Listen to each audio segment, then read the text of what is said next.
Amigos, son las 8:31 de la mañana. Avanzamos en nuestro programa Buenos Días por BPI TV. Estamos en vivo, así que les recuerdo que pueden ir elaborando sus preguntas porque el doctor Guillermo Nolivos, abogado de inmigración, está listo para responderlas. Hola, doctor. Buenos días. Bienvenido. Buenos días. ¿Cómo están? ¿Cómo están ustedes por allá? Buenos días. Sí, doctor, estamos ya listos para comenzar con el programa. Tenemos las preguntas de los televidentes y vamos a entrar en materia. Nos dicen así: doctor, solicité mi residencia legal permanente, es decir, la Green Card, al servicio de inmigración, pero no envié mi certificado médico. ¿Qué puedo hacer en este caso? Bueno, en esos casos la mejor opción es esperar, o la única opción que tienes es esperar que inmigración te envíe algo que se llama solicitud de evidencias adicionales. ¿Ok? Entonces, cuando el gobierno revisa tu caso y detecta alguna falla en los documentos o detecta que hay documentos que no se introdujeron, entonces ellos emiten esta solicitud de evidencias adicionales para darte una oportunidad que tú presentes esas nuevas evidencias. No se acostumbra en inmigración uno enviar evidencias adicionales sin que el gobierno te las pida. ¿Por qué? Porque se pierden. El gobierno las recibe y no sabe dónde ponerlas. Doctor, voy a hacer un inciso en este tema para que nos brinde una recomendación. A veces, por falta de información, nos hacemos los exámenes médicos que son bien costosos, con mucho tiempo de antelación, y esto pierde en vigencia. Quisiera que nos hablara acerca de cuándo sería el momento ideal para hacerse estos exámenes y cuánto tiempo ellos se mantienen vigentes. Mira, los exámenes tienen que enviarse con una vigencia de 60 días a más tardar, ¿ok? De habérselos hecho para el momento que inmigración recibe tu paquete de aplicación con evidencias, ¿ok?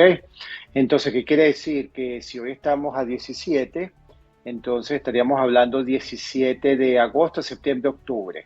Entonces, a más tardar, tú tendrías que estar mandando tus paquetes de evidencia y aplicaciones para que llegue inmigración no más tardar del 17 de octubre para que se consideren vigentes esos exámenes.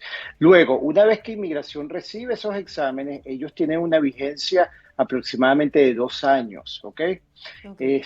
Probablemente eso va a cambiar debido a la demora que hay en el proceso de estos casos. Pero ya una vez que ellos los reciben, esos exámenes tienen una vigencia aproximadamente de 2 años. Perfecto.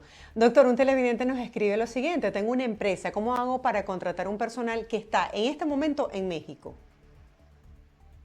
Si tienes una empresa y quieres contratar a alguien que está en México, tienes que irte por la vía de una visa de trabajador inmigrante, ¿ok? O también puedes hacer una visa si es un profesional, una visa H1B para traer un trabajador profesional por tiempo temporal, ¿ok?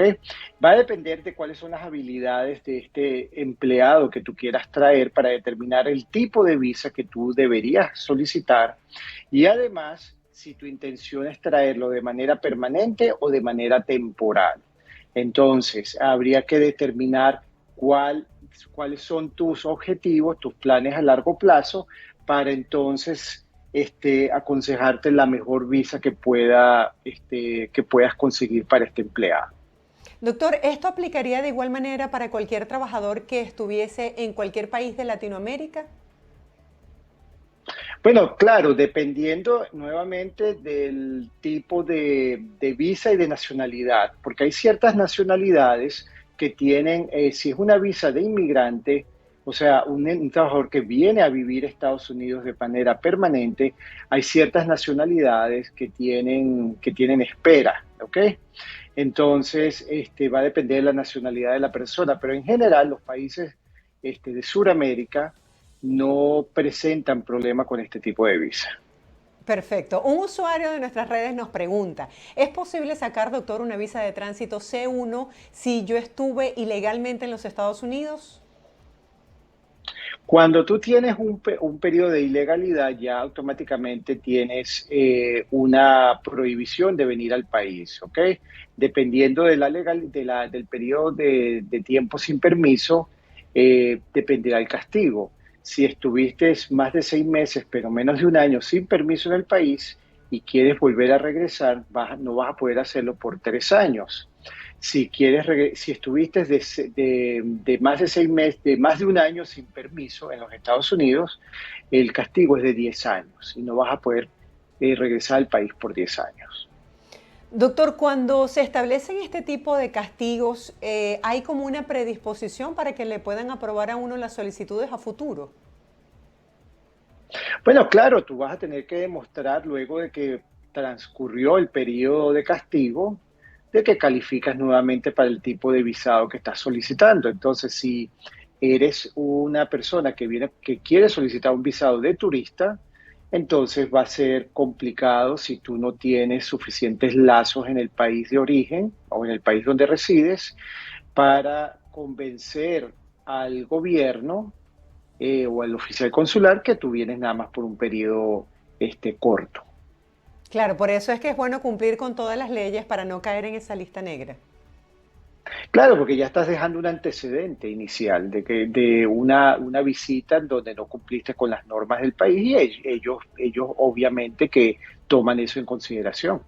Yo tengo casos de personas cercanas que incurrieron en eso porque solicitaron una extensión de su visa de turista durante la pandemia y al parecer el proceso estuvo en retraso y no les llegó a ellos la solicitud a tiempo. Entonces, bueno, luego como que aclararon la situación e hicieron un perdón, pero es como complicado cuando uno se pasa del tiempo establecido, a pesar de estas situaciones, de estas excepciones como lo fue la pandemia que fue inesperado para el mundo. Bueno, sí, claro.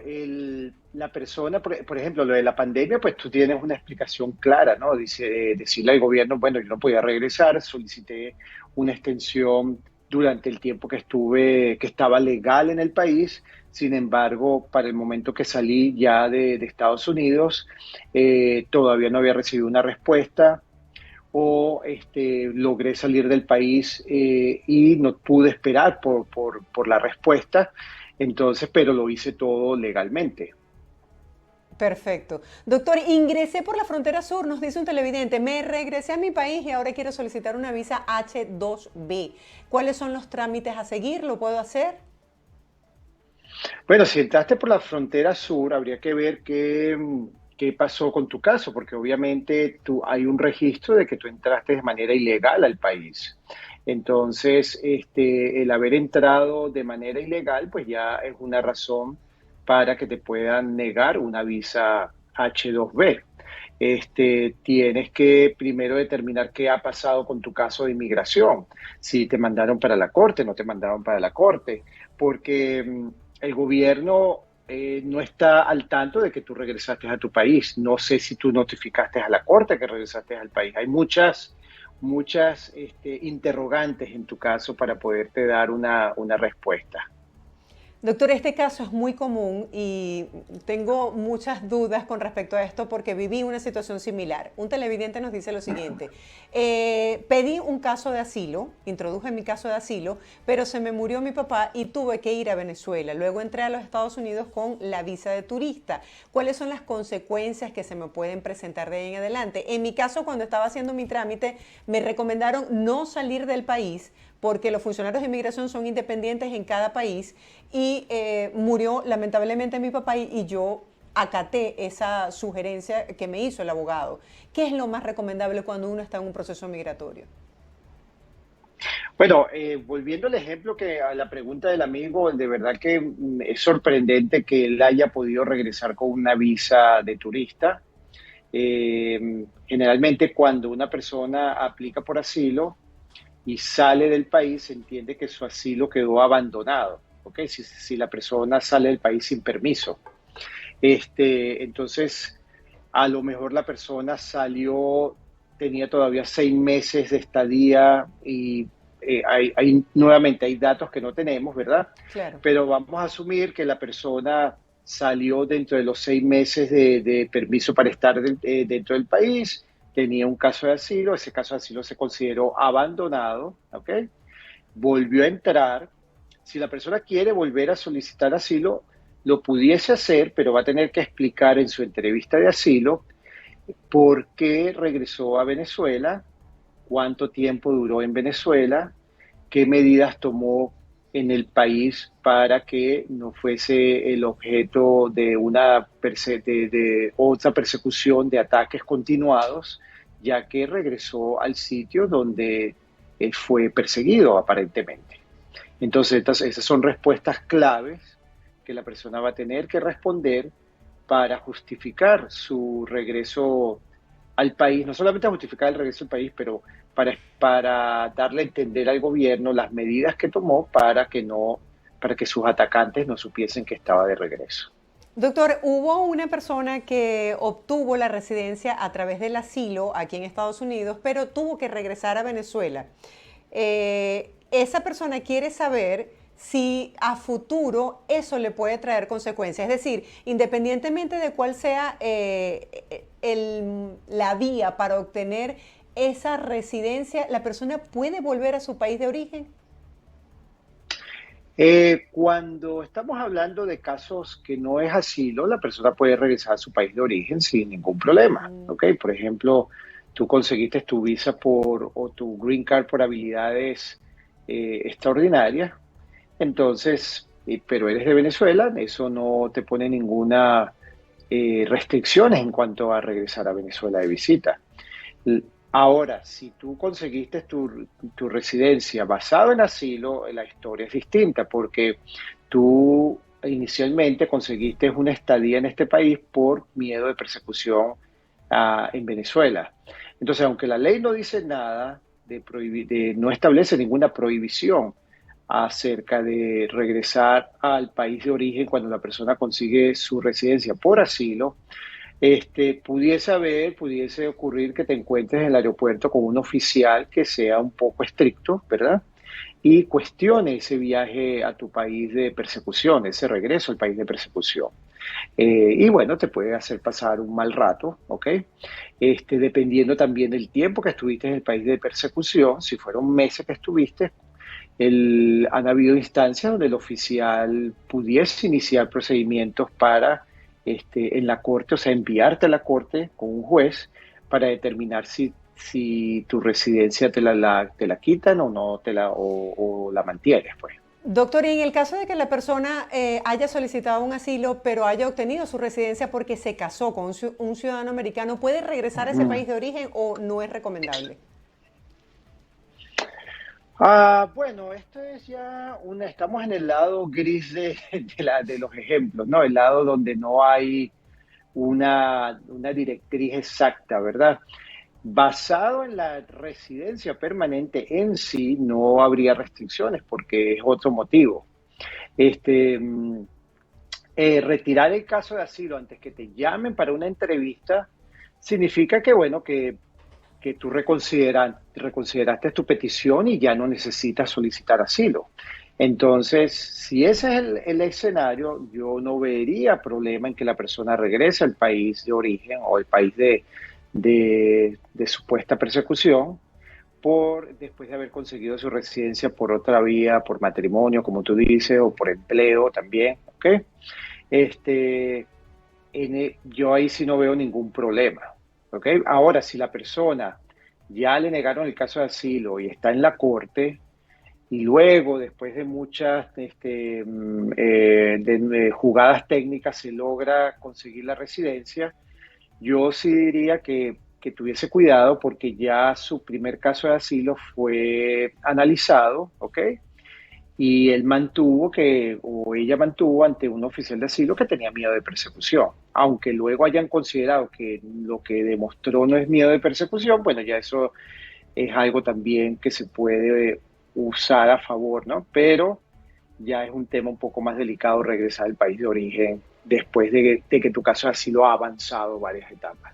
Doctor, tengo una amiga que le aprobaron su TPS estando aquí en Estados Unidos para ella y su familia, pero por motivos y razones ajenas a su voluntad tuvo que regresar a Venezuela.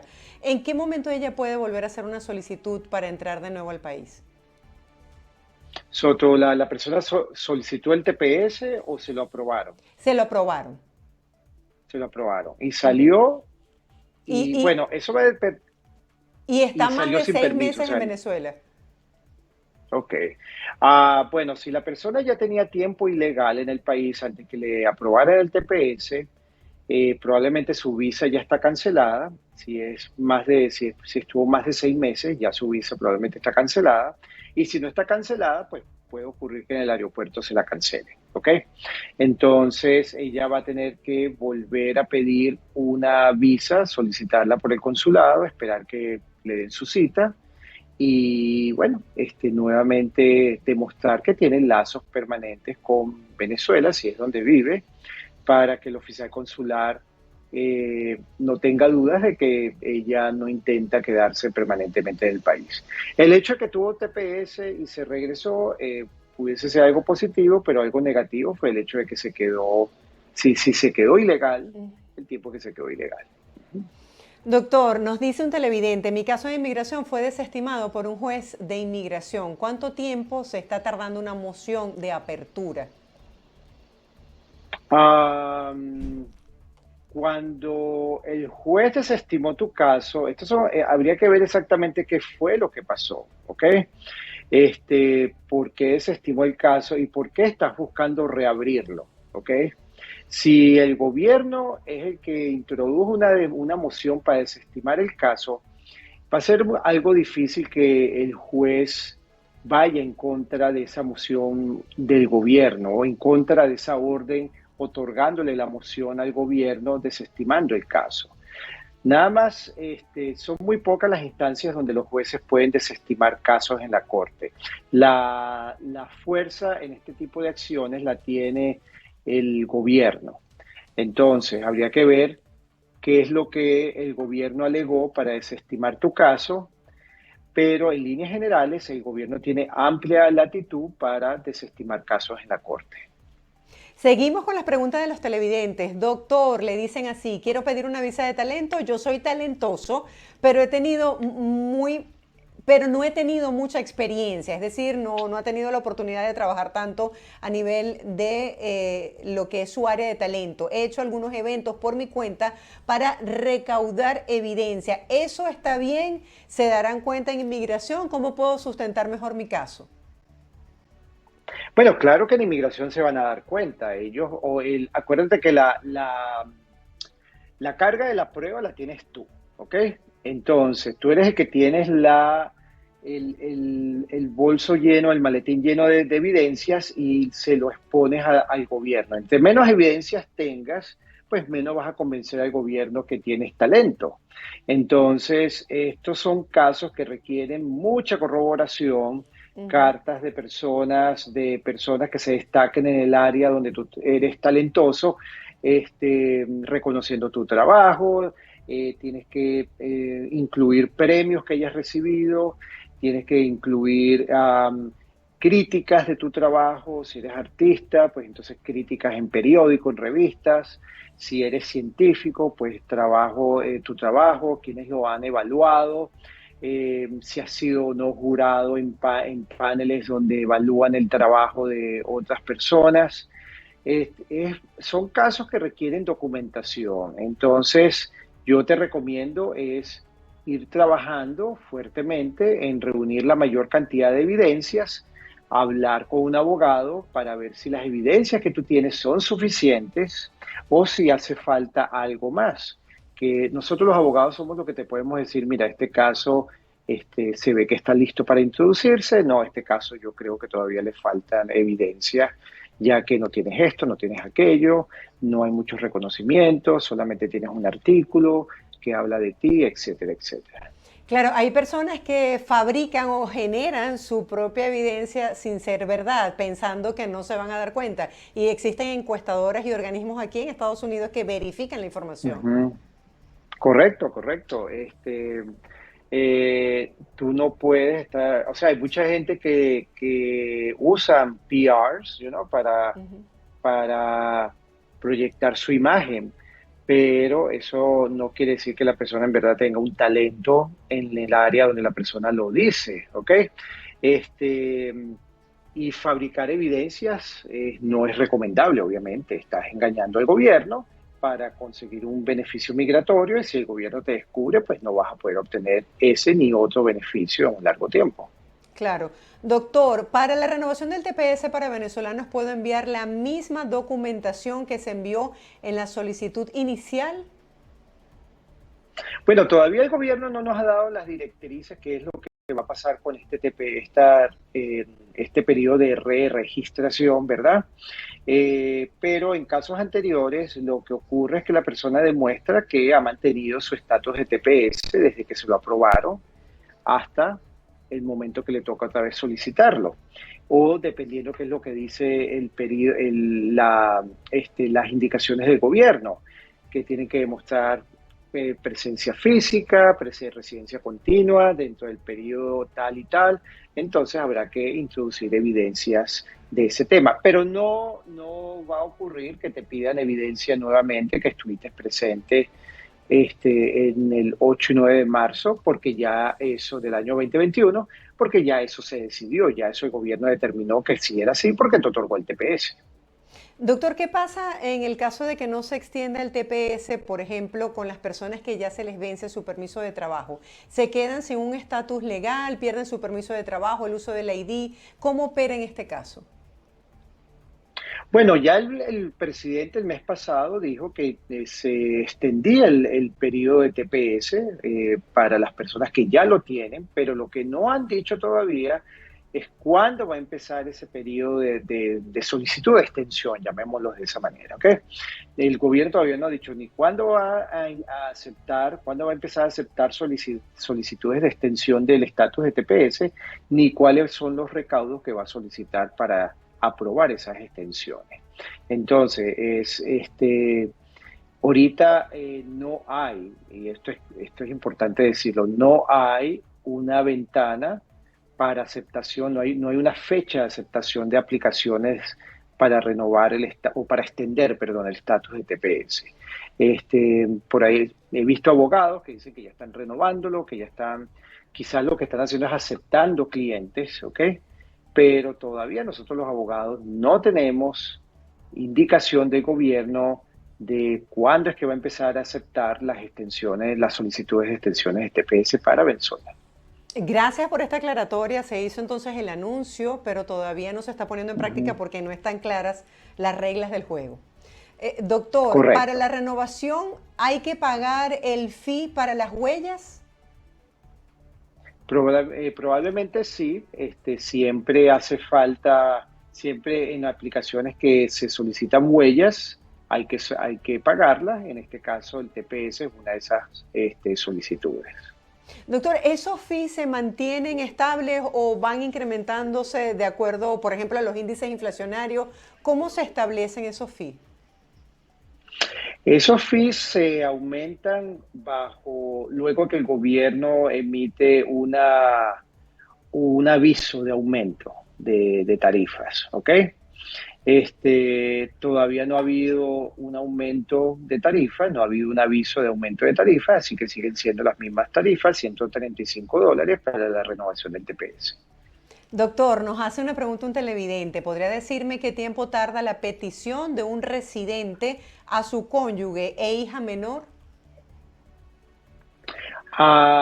Si ahorita no debería haber tiempo de espera para que ellos pudiesen solicitar la residencia permanente. El tiempo de espera está variando dependiendo de la zona donde viva. Generalmente los casos de los residentes tienen menos prioridad que los casos de los ciudadanos americanos que piden a sus esposos o cónyuges extranjeros. El estimado es aproximadamente más de año y medio, 2 años, aquí en Nueva York. Es una espera larga. Si tu cónyuge está en estatus legal, debería solicitar también su residencia permanente. Si no lo está, ya entonces habría que solicitar un perdón, etcétera. Doctor, ya para cerrar, porque se nos fue el tiempo volando, luego le hago llegar el resto de las Sí. preguntas. Nos hacen este interrogante que creo que es muy común. ¿Qué pasa si ya comenzó un proceso migratorio y cambio de dirección?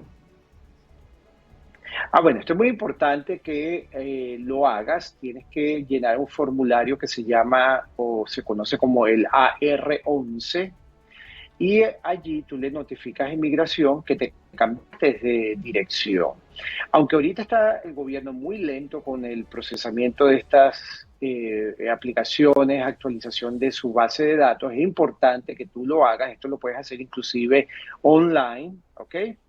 Porque tú quieres tener récord de haber notificado al gobierno a tiempo de cualquier cambio de dirección que tú tengas, porque de esa manera, si el gobierno luego te envía una solicitud de evidencias o algo a la dirección equivocada y por esa razón te niegan tu beneficio migratorio, tú tienes una arma para apelar esa negativa, ya que notificaste al gobierno a tiempo de tu cambio de dirección y el gobierno hizo caso omiso, no la procesó a tiempo. Doctor, ¿los casos se están manejando con rapidez o todavía hay un retraso importante? Todavía hay un retraso importante. Hemos visto muy poca, muy poca velocidad o incremento en la velocidad con que los casos se están resolviendo. Todavía no estamos a niveles de prepandemia. Doctor, la solicitud de los permisos de trabajo sabemos que se está tardando, pero por lo menos esa hoja que dice recibido, que es lo que le permite a uno, por ejemplo, renovar su licencia, igualmente ¿se tarda significativamente o están dando el recibido rápido?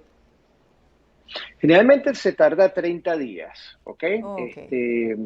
Eso sí, el gobierno lo está haciendo de manera rápida, pero lo que es ya la tarjeta en sí, todavía hay muchos retrasos.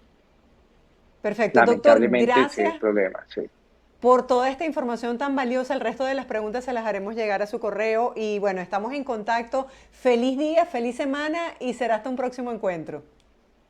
Gracias, gracias. Estoy pendiente con esas preguntas y bueno, nuevamente gracias por tenerme acá y esperemos que la semana que viene tengamos algo del TPS para decirle a los amigos, esperemos dedos cruzados que así sea. Buenas noticias, esperemos que así sea muy pronto. Sí. Feliz Ok, día, doctor. Un abrazo. hasta luego, nos vemos. Amigos, les presentamos lo que ha sido el resumen de Buenos Días justamente el día de hoy. Estuvimos hablando acerca de las lluvias que continúan afectando al estado Zulia. Hicimos un contacto en vivo con María Carolina Quintero. Por otro lado, los sindicatos se pronuncian sobre el nuevo nombramiento en la UNAPRE. Estuvimos conversando con Arturo Macfields, ex embajador de Nicaragua ante la OEA, sobre la difícil situación que vive la Iglesia Católica en el país. El presidente de la Cruz Roja panameña, Elías Solís, nos comentó sobre la situación de los migrantes que atraviesan la selva del Darién. Y el doctor Guillermo Nolivos, abogado de inmigración, respondió a sus preguntas en esta materia. Ya para despedirnos, los dejamos con las imágenes de la segunda edición del evento de Body Paint más grande de Colombia. Se trata del encuentro de pintores y escultores de Cundinamarca, donde más de 100 artistas participaron en este evento titulado Lienzos que palpitan. 50 de ellos como modelos y el resto realizaron las pinturas en público. El encuentro exhibe una galería de arte 3D, un concurso de arte con sentido ambiental y show musicales. Además, las obras fueron presentadas en un espectáculo nocturno con coreografías y luces que realzan la creatividad en el uso de diseños, colores y pinturas. Con estas originales imágenes y creativas imágenes, nos despedimos el día de hoy y les esperamos este jueves en una nueva edición de Buenos Días.